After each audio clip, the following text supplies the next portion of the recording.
কিন্তু এইরকম ধরনের পাগল লোকের সংস্পর্শে যারা এসেছেন একবার, ছাড়া একটু মুশকিল, ঝগড়াঝাটি হতেই পারে।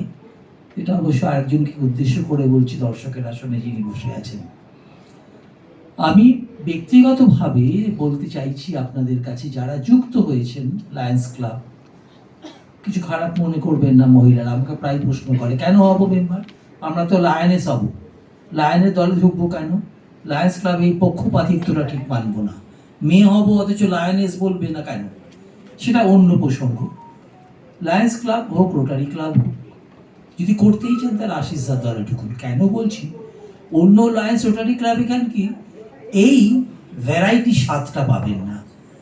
এই নন্দন চত্বরের অনুষ্ঠান, অমুকের অনুষ্ঠান, তমুক অনুষ্ঠান, এই পাঁচমিশালি ব্যাপারটা জীবনটাকে উপভোগ করতে গেলে আশিস দার টিমে ঢুকতে হবে। ধন্যবাদ।